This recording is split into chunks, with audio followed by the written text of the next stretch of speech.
जर मी तुम्हाला सांगितलं की एका माणसाने $250 मिलियन बनावट नोटा छापल्या, त्यातल्या कोट्यावधी डॉलर्सला विकल्या, पोलीस आणि US सिक्रेट सर्व्हिसेसकडून पकडला गेला आणि तरीसुद्धा फक्त 6 आठवडे तुरुंगात राहिला.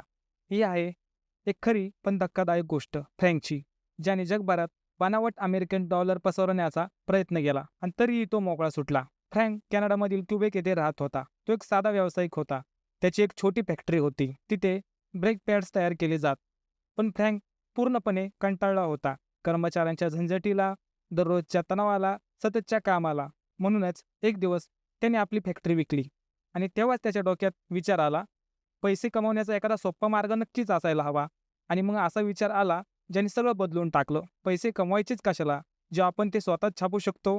फ्रँकने घाई केली नाही. त्याने 1.5 वर्ष अभ्यास केला, रिसर्च केला. त्याने अमेरिकन डॉलर निवडला कारण तो जगभरात वापरला जातो आणि त्याची किंमत जास्त आहे. फ्रँकने सगळं शिकून घेतलं. नोटा कुठल्या कागदावर छापतात, सिक्युरिटी थ्रेड्स, शाई, वॉटरमार्क.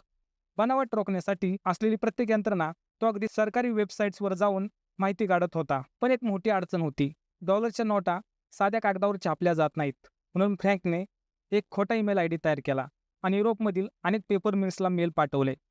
सगळ्यांनी नकार दिला, पण शेवटी जर्मनीतील एका पेपर मिलने होकार दिला. त्यांच्याकडे तोच खास कागद होता जो अमेरिकन डॉलर छापण्यासाठी वापरला जातो. फ्रँक त्यांच्याशी खोटा बोलला आणि प्रचंड मोठी ऑर्डर दिली.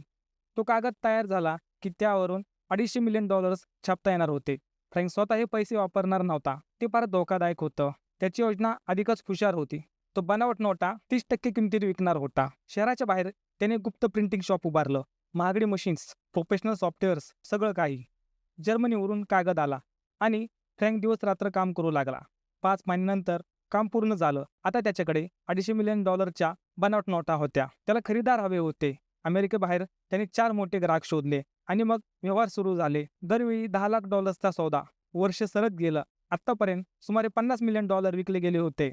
अजूनही जवळपास $200 मिलियन लपून ठेवले होते. मग फ्रँक म्हणाला, आता नवे ग्राहक शोधायला हवे. आणि इथूनच त्याचा खेळ बिघडला. नव्या ग्राहकांमध्ये एक मोठी अडचण होती. त्यांच्यामध्ये एक अंडरकव्हर एजंट घुसलेला होता. एका दिवशी फ्रँक 1 लाख बनावट नोटा देण्यासाठी निघाला.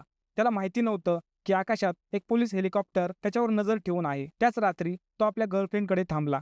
सकाळी 5 वाजता धडाम धडाम दरवाजा उघडला गेला. समोर होते रॉयल कॅनेडियन माउंटेड पोलीस आणि US सिक्रेट सर्व्हिसेस. फ्रँकला लगेच अटक झाली. घर आणि कारची झडती घेतली गेली. बनावट नोटा सापडल्या. फ्रँक तुरुंगात गेला. सुरुवातीला तो निवांत होता. त्याला वाटलं कॅनडा आहे, फार मोठी शिक्षा होणार नाही.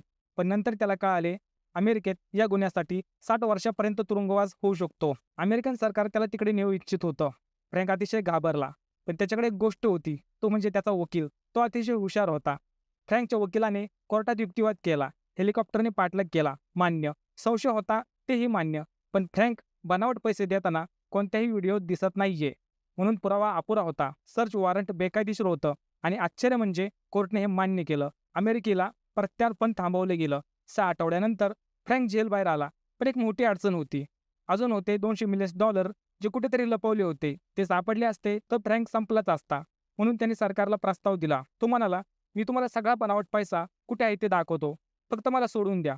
सरकारने मान्य केलं, कारण एवढा बनावट पैसा चलन व्यवस्थेसाठी धोकादायक होता. फ्रँक पोलिसांना त्या जागेवर घेऊन गेला आणि आश्चर्य म्हणजे तो पैसा एका ट्रकच्या मागच्या भागात, जे एका हॉटेलच्या पार्किंगमध्ये उभा, त्याच्यात होते. पोलिसांनी सगळा पैसा जप्त केला आणि फ्रँक पूर्णपणे मोकळा झाला. $250 मिलियन छापल्यानंतर, जगभरात बनावट पैसा विकल्यानंतर, आंतरराष्ट्रीय एजन्सीनी पकडल्यानंतरही फ्रँकने फक्त 6 आठवडे तुरुंगवास भोगला. बस.